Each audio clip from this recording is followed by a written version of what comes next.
is the Lamb of God who sits upon the throne.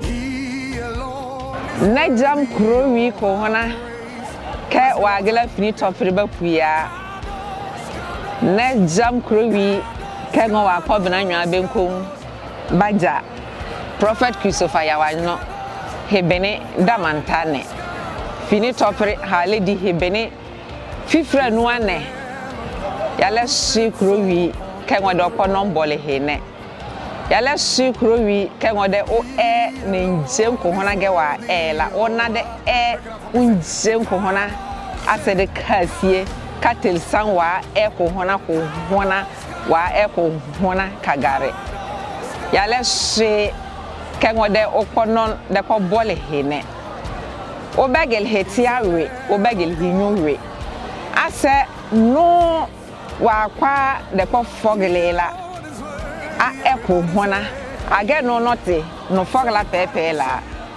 a abura a well a rembolo dekta kwarao age no note ba kuya a tune bwasokra yale jam Kurowi Kohona kengo wa konnen wa do kengo hende babate ya he ewe ha lecture birota he ebwe ha chonge jingta ba wura wo nkwe de son ba yera he son bube ba yanyule pa Kohona ba yera he son Prophet Christopher Yawana pon wa tinga kengo de ba note u Kurowi torme dege ba note u lenyin Kurowi wa ba note u letume Kurowi kasintengini ba note wa anyusuni bu ba sokra tenge u Kurowi tormeta Yale jam Kurowi Kohona kengo wa pe ba bateya hetia to pele hele sanendamanta hele cha haretina no basokra de cha yabwe Ghana basokra de cha de hare de cha helola nar menke nono ma chemela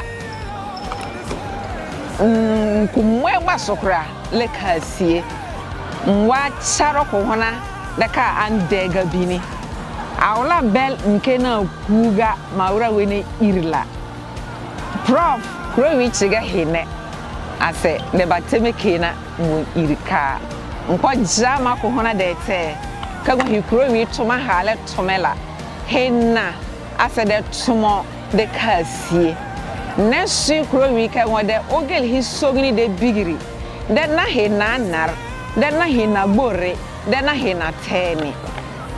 Awla topiri telo Kurowi ire ya hetia behinwe, hinyu behinwe. Aso ogore de ka nindua. Hebe se ona. Ogore ka nindua kengo sitola la. Geba agora kala. Ano Kurowi achiga hine de ete. Awaro Kohona nwa wombula basokra.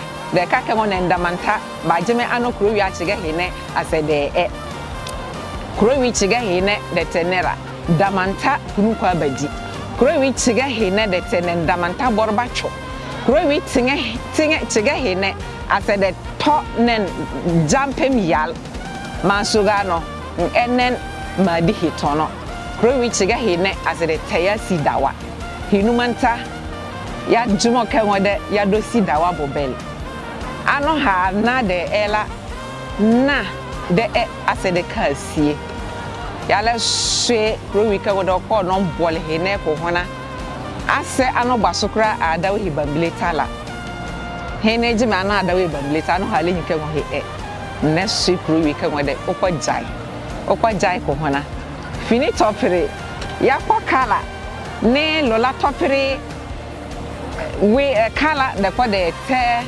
Dale Finland Helsinki that Prophet Christopher Yawano yango Kurowi ushirai Kohona Kurowi u enenje yawa enenje la ona asede enenje Kohona kakatone hinumanta yanyu pa yabangata ha gile si hipo ya topribenkom eba sokra jama Kohona yakwade jame ngo Kurowi ogel hille hisie Kurowi begel Evre humpa sokra kuri begel hinasum. Kuri begel hinasum. Na jame ko horanda mantaha ya de kote ne lola narba sokra. Amen. Happy birthday to you, Prophet Christopher Yawano, from Helsinki, Finland, from Victor. Prophet Christopher Yawano from Esther. Toivotamme Hyvää syntymäpäivää! Paljon onnea!